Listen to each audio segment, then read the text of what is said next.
menentukan nanti di mana cara mencapai visinya, terus cara membangun environment kerjanya, cara membangun kepuasan karyawannya, itu pentingnya budaya. Terus bagaimana strategi jadi gini, sejauh mana nilai pribadi mereka?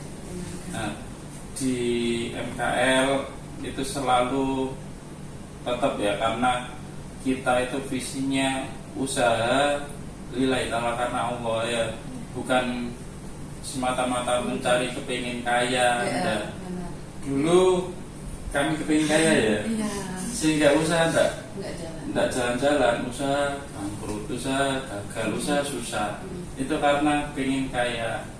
Nah, setelah itu dicoba mindsetnya dirubah, usaha untuk sedekah, usaha untuk berbagi. Berarti sebelum ada mikir lo ada bisnis lain? Ada. Kita udah dari tahun sebelum corona itu udah buka jualan mie di Car Free di Jalan Saksa Agung, daerah sana. CFD kita udah buka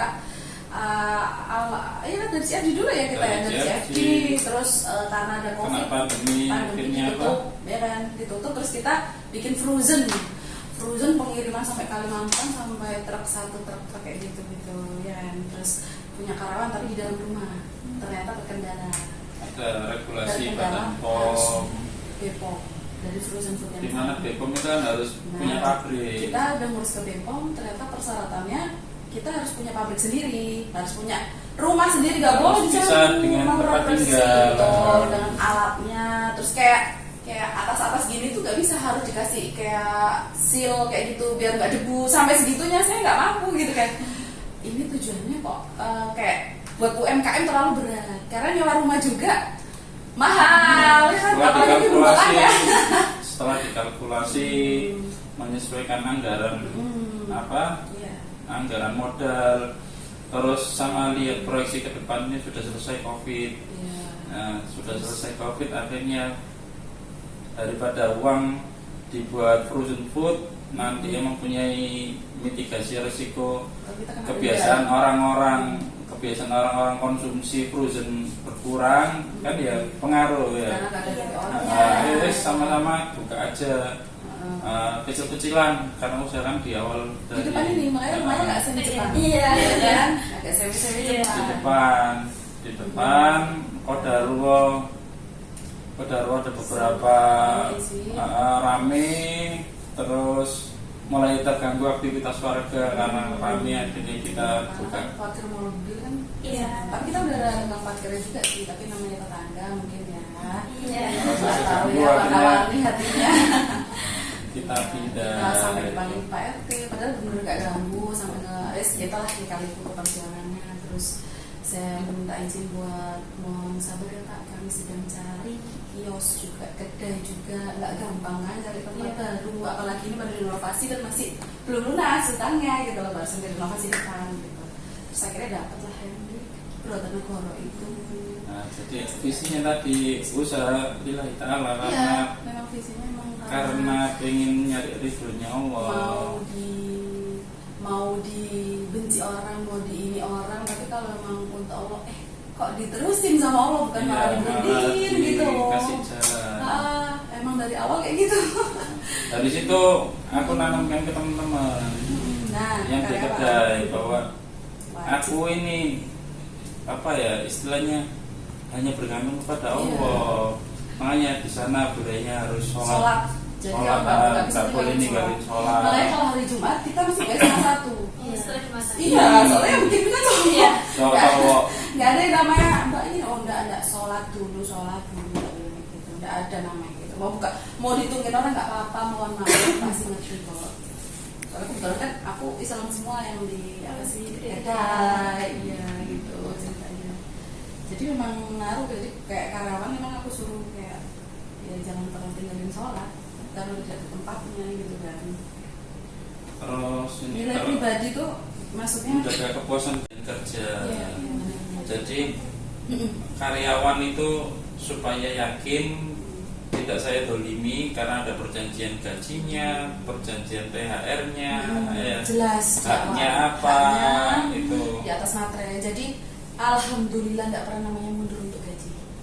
Jadi benar tanggal itu nggak pernah mundur sejauh ini sampai berapa tahun ini berdiri iya. ya. Terus ada kesulitan ya tak buka, tinggal konfirmasi ke saya. Aku kesulitan berobat sakit apa ya dari kita semuanya. kayak mau beli berobat, mau beli obat semuanya dari uang MKM.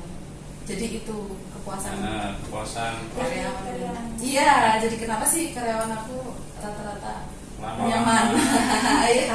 Ada kezaliman soalnya. Iya. Karena memang harus tegas dari awal. Dan tapi nggak hanya itu, kami juga nggak boleh zolimi. Jangan berarti terus kayak libur juga ada ya Pak ya. Libur kita setiap seminggu sekali pasti ada libur. Itu kan kepuasan buat karyawan ya, benar ya, termasuk salah satu kepuasan karyawan. Libur kita nggak dolim kasihan ya pasti. Mau itu, tapi kita nggak tempatkan dari Sabtu Minggu. Terus kita bebasin makan di sana. Makan, ya benar, kepuasan karyawan makan. Kita ada makan di situ. Jadi teman-teman kerja di sana nggak usah kan di rumah karena di sini kita punya chef. Iya, tempat tidur bagi yang jauh juga ada. Jadi belakangnya itu kita sewa juga. Belakangnya pas MKL itu rumah anak MKL yang dari Tegal. Kan chef aku dari Tegal. Sebenarnya chefnya aku, cuma di tangan kananku yang ngerti dari awal rumah ini aku bikin. Dia kan mbak aku ceritanya karena sering lihat aku masa mbak gini caranya mulai jual dari sini. Ayo mbak bantuin aku karena waktu itu rame. Akhirnya dia terbiasa ngeliat caranya. Oh kayak gini ya kak. Iya. Akhirnya dia udah nggak aku jadi mbak, jadi tangan. Akhirnya aku tempatin di sana sekarang mesnya. Jadi nggak serumah sama mbak aku itu. Terus budaya kerja gini apa ngelola sebuah usaha atau menjadi sebuah leader di mana di instansi maupun dimanapun itu tidak boleh mikromanajemen itu secara mendetail menuntut dan monitoring kerjaan karyawan. Misalkan kamu karirnya mahasiswa ya, kayaknya udah selesai apa belum? Oh belum pak. Terus ini kok nggak beres, ini kurang ini, itu malah stres karyawan. Nggak bisa. Mbak, kenapa mbak ininya kok belum? Iya kak kan nyelesain yang itu. Oh iya nggak apa-apa, sudah capek-capek nanti. Kayak gini, kita kekurangan bisa lagi ada yang sakit, yang bisa dipegang ini. Ya udah untuk dry ramennya kita tutup dulu aja, Mbak Wati fokus yang kuat. Jadi kita nggak pernah ngasih beban. Iya. Jadi bukan karena aku milih kayak, wah kalau kayak gini nanti orang nggak. Kadang-kadang kita mohon maaf, kadang-kadang ini nggak ready, berarti yang ini tuh orangnya nggak masuk. Kita nggak mau cari beban di karyawan satunya kasihan, karena memang terlalu ada ya, karena memang terlalu berat gitu kan. Jadi kita ngerti banget sama karyawan. Jadi ya udah mbak stop dulu yang dry-nya kalau memang mbak kecapean. Iya kak nggak bisa kak, nanti malah kewalahan malah rasa ngaruh ya. Ya udah fokus ke ininya aja, tunggu dulu itu yang masuk atau mbak lagi nggak ada, udah lagi nganggur baru bikin. Jadi kadang-kadang makanya kayak ramen ulat bisanya jam 8 hainan, adanya jam 8 kayak gitu kadang-kadang. Kita nggak terlalu memforsir tenaga mereka nggak. Karena ada sih seorang pengusaha itu yang tenaga karyawan yang diperlu sampai keringatnya. Kebanyakan gitu. Karena aku balik lagi, aku mau sedekah, bukan terus. Kalau untuk alhamdulillah, kalau Mas Sutiasti dia nggak rugi gitu loh, paham nggak? Kayak gitu, tipe selama itu kejual ya alhamdulillah itu sih. Makanya ngomongnya ya. Jadi ada beberapa teman-teman yang udah keluar karena entah itu pengen pindah kerjaan atau apa-apa, hanya selalu pengen balik semuanya. Tapi jarang suka pindah kerjaan. Karena nikah, terus ada yang jatuh cinta sesama karyawan, nikah. Boleh lah, kita enggak ini sih, enggak ribet. Yang penting tahu kerjaannya. Kalau nggak tahu ya kita. Tapi berarti tetap boleh lanjut. Boleh, sangat boleh. Cuma ada yang mereka mundur resign-nya pak ya. Soalnya sampai anak pun resign. Itu kasih aku yang cewek itu namanya nanti itu resign deh. Dan aku sayang loh, malah aku yang ngerayu. Sayang loh kamu nanti kehidupan suami kayak itu beda. Mbak aku pengen jadi ibu rumah tangga. Oh iya, nggak bisa maksa. Ya itu. Intinya budaya kerjanya kenapa mereka nyaman. Jadi kenyamanan itu nggak harus gaji besar, tapi membangun kekeluargaan di sebuah usaha, membangun kekompakan. Ngomong. Kita itu ngomong, ibaratkan apa, mereka itu adik-adik kita. Jadi keluhannya apa kita dengarkan. Pasti. Terus gak ada yang namanya kayak aku, gak ada yang namanya anak emas, gak ada rata, meskipun chef aku yang gak rata semuanya. Jadi kayak ada masukan ini males nih kayak gini kamu bilang temanmu jelek, oh malah apa nggak boleh aku aku langsung tanya kamu nyari informasi terus diajak ngobrol, tapi nggak langsung bilang ini dari ini nggak. Memang ini ya apa, kalau kerja agak kurang bersemangat lah gitu. Iya mbak, agak kurang oke, tapi nggak satu orang, lebih dari 3 orang baru bertanya. Kalau benar baru kita beritahu. Di manajemen human resource itu yang ada namanya CMC, coaching, monitoring, sama apa, konsul. Jadi ketika karyawan, staff atau bawahan itu mempunyai sebuah masalah, itu tidak boleh langsung dimarahin, tidak boleh langsung di judgement, itu tidak boleh. Harus di coaching itu kesulitanmu apa sih? Oh pernah ada ya Pak ya kita? Iya. Misal, Mas, aku terlalu capek nih bikin kuah, karena memang kuahnya itu kan diprosesnya lama dan selalu fresh. Jadi kita tutup, ada kuah, misal pun ada kuah, kita tidak ada yang namanya ya kalau itu sudah MKL ya, tidak ada yang direbus lagi. Nah, kita benar-benar bisa dari sari ayam kan, nah itu nggak gampang bikinnya. Kan harus proses banyak, intinya prosesnya banyak dan ribet gitu kan. Mas, aku kesusahan nih kayak gini, soalnya aku juga harus bikin telur. Telur aku rendaman, bukan anggur telur. Tahu yang pernah makan yang ramenan kau pasti ada rasa kan telurnya. Itu rendaman tuh kayak difermentasi gitu kan, selama 2 hari 3 hari. Jadi ganti. Jadi ini yang apa yang udah paling lama kita keluarin dari freezer gitu kan. Lah, aku udah capek Mas lagi bikin telur juga yang gitu. Oh, kita cari solusinya. Oh, berarti ini kamu harus dapat pertolongan temennya ini. Ketika pekerjaannya apa? Ketika pekerjaan itu berat, satu orang itu merasa loadnya keberatan, kita ini lakukan konseling. Iya, bukan terus ya itu kerjaan nggak bisa. Enggak, didengerin apa yang bisa dibuat ringan. Melihat berbagai sumber daya manusia yang kita petakan. Kita petakan beban kerjanya. Saya mesti nulis, misalkan Mbak Ani kerjanya dari jam 1 sampai jam 2 ngapain aja, jam 3 terus ngapain, itu dipetakan semuanya beban kerjanya. Terus berarti yang load kerjanya tidak seberapa banyak ini. Nanti kamu bantu. Contoh yang biasa cuci piring ya, cuci piring kan nggak harus siapa cuci piring, ya kan? Maksudnya ketika udah nggak ada orang makan kan nggak cuci piring, dia nggak mau ngapain kan. Nah ketika yang si chef kan repot ya. Aku bilang itu yang saya harus bantu bukan bantu masak. Cek, bener nggak? Biar saya cepat. Iya, maksudnya biar cepat saling nyawan, biar sama-sama selesai.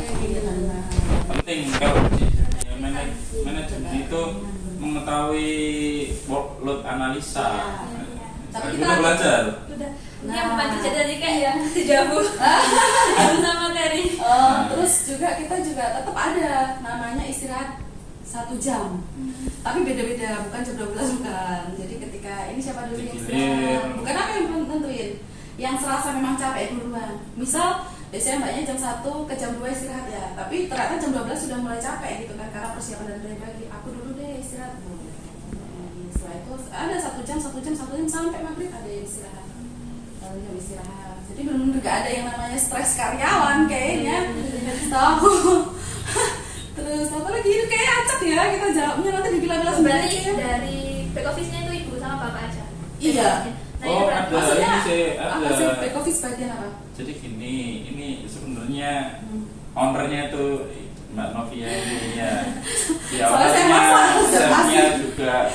Saya itu menerapkan ilmu yang dari perusahaan saya, terapkan di ini loh yang di sini. Ini loh aku biasa di SDM kayak gini nih. Jadi jujur aja kalau aku udah spend apa ini kayaknya ada kayak salah ngomong, pernah kalau lagi capek lagi rame-rame kan pernah nanya ya. Kalau lagi rame atas nama ini udah capek gitu ya. Terus mereka dengar gitu kan, terus salah satunya salah paham, jadi dikira betah, ada lah kayak gitu, pasti ada, terus saling lirik gitu, masuk kayak gitu. Nah gitu Itu gimana Bu cara ngatasinya? Ya tadi di CMC ada masalah apa atau Ngomongin baik-baik. Berarti kita pasti ngomongin baik-baik, enggak kamu nggak, oh alhamdulillah, masya Allah aku nggak pernah marah. iya. Enggak. Jadi Kayak bentak-bentak nggak pernah kayak. ada yang namanya sesi CMC itu. Nah, kapan CMC itu dilakukan? Apabila Dipanggil ada satu-satu. indikasi sebuah problem di tim kerja, Iya. itu biasanya saya panggilin satu-satu. Iya, kita panggil satu-satu. Atau Masuk apa? ruangan, bukan yang bergerombol nanti ya. Situ Ada, biar situ. ada biar season situ. yang memang untuk Ada. bersama, kita biasanya Sebulan 2 kali biasanya. Dipanggil satu-satu. ada season yang satu-satu. Yang satu-satu itu khusus ketika ada sebuah indikasi permasalahan apa. Kita ngecium, kedenger nih ada yang laporan nih. Ya udah kita panggil satu-satu. Rata, nggak satu orang aja. Nanti kalau satu orang dianya Kelihatan. ini yang garai kemarin banting-banting gitu. Enggak rata. Atau kelihatan, wah aku ini Nama sih dipanggil. apa sih comberan yang lain. Salah apa dipanggil juga. Dipanggil hanya bilang gitu, ada masalah apa, padahal sebenarnya ada satu orang yang kita pengen tahu. langsung ngomong masalah langsung, cuma yang lainnya cuma ada masalah apa, enggak kok kak, enggak ada masalah apa, oh iya ya udah gitu aja, barangkali teman-temannya ada yang perlu diperbaiki, ada yang nggak pas, enggak kok kak, oh iya makasih panggil yang ini gitu. Rata, nggak ada yang dipanggil satu, udah langsung. Terus apa lagi tadi Pak ya? Partisipatif. Semuanya, jika keputusan itu terkait kepuasan pelanggan, biasanya kita otoriter. Soalnya Tentunya pelanggan persatu. mereka ngomong nambah telur, nambah apa, itu terkadang nggak bisa atau apa karena keadaan besok dilihat. Jangan gitu, udah bilang Kalau nggak masuk, terkadang gini, terkadang ada orang beli ya, orang beli bilang gini, boleh nambah free, nambah telur nggak, telur itu ya. Terus maaf nggak ada kak gitu, karena ini udah pas loh, ya kan mereka nggak, aku nggak tahu ya. Terus orang si konsumtif itu tadi bilang ke aku, maaf kak, nambah telur aja nggak bisa ya di MKL. Nah ini aku telepon, kenapa nggak bisa nambah telur? Oh ya mbak, soalnya ini nggak cukup buat nanti malam karena hari Sabtu Minggu gitu kan. Terus aku tanya gini, bukannya kalau bikin telur dilebihkan ya kalau Sabtu Minggu? Oh gitu ya mbak, nah itu keputusan dari aku. Jadi sekarang perlu ditambahin, tidak ada namanya nolak pelanggan. Nah itu keputusan berarti otoriter. Ada kalanya otoriter, ada kalanya kita minta saran. Iya, minta saran. Caranya gimana ya? Kalau urusan pelanggan kayaknya lebih ke otoriter karena mereka nggak paham tentang pelanggan. Rata-rata yang paham tentang pelanggan adalah pemilik karena takut kehilangan pelanggan. Nah, bener kan? Nah itu. Kalau mereka hanya aku minta saran aja, bener nggak? Kalau kamu gak ada yang beli, yang gaji mana? Kalau keputusan operasional baru mereka. kedai, Mas, ini ada beberapa keputusan itu apabila keputusan itu berasa penting kembaliin ke kita. Tapi ada kalau keputusan yang receh-receh, misalkan air habis, apa barang stok habis, supplier tidak sesuai, itu mereka bukannya kita ngelos, tapi kita mempelajari mereka tanggung jawab. Ketika mereka komplain masalah remeh-remeh, tak bilang masalah ini mau coba ngatasi, diatasi dewe, sehingga mereka inisiatif itu lebih tumbuh. Kadang-kadang kan di MKL itu kan PDM mati ya. Iya kan. Kalau mereka nunggu kita buat air cuci piring nggak ngatasi, jadi mereka yang pesan air tangki, langsung telepon, langsung ini, jadi bukan lewat kita lagi, nanti malah ribut takutnya. Terus kayak sayuran, kalau sayuran nggak fresh, ya kan? Mereka yang tahu kan, aku nggak setiap hari datang ke kedai kan, kak ini di foto ini sayurannya nggak fresh nih kayak gini, ya udah balikin aja. Mereka yang ya ini balikin minta ambil gitu. Itu keputusan mereka. Jadi benar-benar mereka udah paham gitu apa telur yang nggak omega kayak gitu kan, kita pakai telur omega gitu. Udah balikin aja gitu kayak gitu sih. Itu mereka yang kalau ke pelanggan kayaknya banyak kita ya, nggak bisa di senamnya itu. Takut banget kalau hilang pelanggan. Terus apa lagi nih? Struktur organisasinya. Nah, Dari yang ini kemarin enggak gambarkan rata-rata foto aja ya. Oh ya boleh. Iya gitu aja. Kitchen ini dapur yang bagian belakang ini akan semua persediaannya.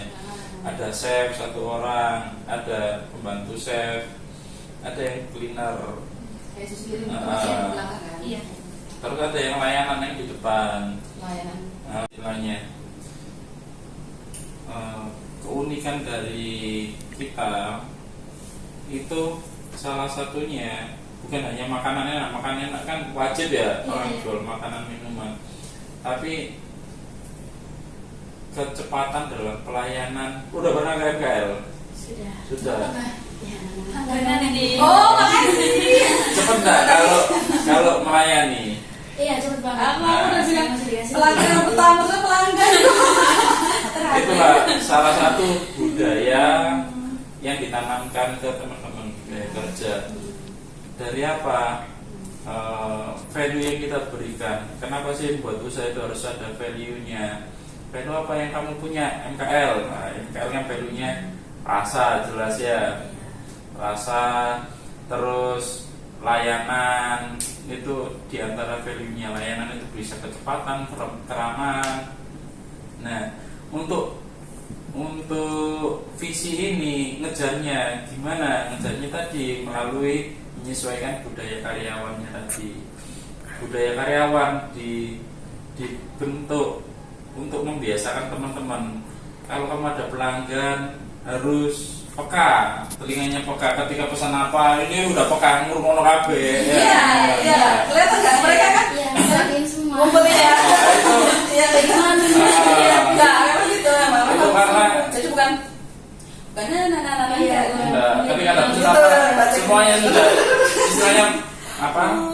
Sniper itu kalau mau perang udah gini semuanya. Nah, itu. Padahal kasirnya masih yang punya kalau udah gini. Nah, ketika kebiasaan membangun kebiasaan Iya. itu sehingga menjadi budaya. Iya. Itulah kenapa pentingnya budaya untuk capai visinya. Aku soalnya kenalin juga sih kenapa ya? Aku pernah beli mie, nggak ada yang beli. Maksudnya nggak ada pelanggan yang lain. Aku pernah beli mie dan aku pesen, mereka sibuk bercanda. Ini yang lain bercanda apa sih? Ininya lama. Ya, aku pesen 2 bungkus sebenarnya ada di kasir. Aku udah gini, Mas bisa nggak? Iya Pak. Lah kamu gini. Satunya malah nongkrong kiri. Yang satunya masih belum ya gitu. Iya masih belum Bu. Oh ini harus tak liatin lama terus suamiku udah bilang, Mah ini mau ke rumah sakit. Waktu itu memang mau tele orang ya Pak ya, sampai mau tutup kan itu jam 8:30. Aku udah Mas masih belum Pak. Iya ini sudah Bu, tinggal ngasih topping. Tapi ngasih topping ini minyaknya lah kamu ngira pakai ambil ke freezer buka seret. Kenapa kali aku nggak bisa kayak gitu tuh nggak bisa. Maksudnya kayak ngambil anunya mana dilap anu mana ini dua doang sampai ngeliatin Allah Akbar kita nggak bisa mereka aku terapin ke anak jangan sampai ini ya kecuali kalau memang ramai banget ya. Iya. Tapi kita udah maksimal kok itu kalau udah pas ramai banget udah maksimal mempercepat. Aku nggak tahan. Iya bahkan apa ada tambahan manggil kita pasti manggil orang di luar ini ya Pak ya. Di luar tim Kita nggak doyan kasihan sama mereka. Kita pasti manggil. Kita ada 2 orang. Kita ada ini apa istilahnya freelance. Teman yang freelance. Kayak ini pameran kan? Di pameran retro ini kita ada freelance itu. Ya itu freelance-nya. Kita pakai freelance. Jadi kita nggak takut kehilangan uang tapi kenyamanan. Freelance lebih mahal kita gajinya karena kan dia panggilan waktu. Dia kan nggak mau kalau dia nggak mau kan kalau nggak gede gitu kan. Iya kan, jadi otomatis kita lebih mahal freelance. Kita nggak mikir nanti kalau udah nggak jalin aja bismillah gitu, udah gitu sih tipenya. Jadi yang penting anak buahnya ini nggak stres gitu, nggak stres, nggak merasa keberatan, kecapean kayak gitu. Terus apa lagi Mbak? Kendala, kesulitan. Iya, itu open forum. Tapi biasanya dilakukan pas penutupan jam 10. Kita tutup jam 9. Cuma jam 10 itu kan anak-anak beres, setelah beres ke sana dan gimana hari ini, gimana kayak gini. Terus kenapa ada lagi juga? Kenapa karyawan kerasan nih juga? Ketika Sabtu Minggu chef kita nggak boleh masak makanan dari kami. Dan enaknya lagi mereka yang beli. Jadi mereka pengen menu apa? Iya dari luar. Kadang mereka beli kayak nasi padang gitu. Pokoknya ada kwitansinya diserahin ke kami gitu. Itu diurus. Nah, ya berat. Terus kayak apa? Biasa tahu tek atau apa? Seminta mereka bahkan sampai seperti itu. Jadi ya jangan. Nah, itu doang dia nggak ada berubah-ubah. setiap 1 minggu doang sih. Kalau lainnya chef masak karena loadnya nggak terlalu sampai segitunya bikin chefnya kan. Sampai segitunya kan baru terjawab kan. Kalau Senin sampai itu kan loadnya nggak terlalu banyak, jadi mereka masak sendiri. Tapi itu juga dari uang MKL masaknya itu nanti laporan. Misal masak apa hari ini, aku masak ayam geprek Kak, untuk misal berapa kepala, 12 orang. Bahkan tukang parkirnya pun kita kasih makan. Iya, jadi kita tuh kayak keluarga, makanya pas banget kayak gini pertanyaannya. Jadi kayak pertanyaan tentang SDM malah kayak ngelilit MKR. Iya. Berarti buka kios ini tuh tahun berapa? Pindah ke kios? Kalau 2 tahun yang lalu ya. 2,5 ya. 2,5 kita jalan 2,5 tahun yang lalu. Yang di GKP kan ya? Iya. Kalau di sini enggak. Berapa tadi? Mundur dia 2005 kurangin 2 2000. Iya, 2,5 tahun yang lalu. 2023 2022 Mulai akhir buka bulan Juli. Juli. Nah, 6 tahun ya. Iya, tepat. Lupa. Iya, kita buka ya. Siapa yang megang? Kan berarti Gemini. Itu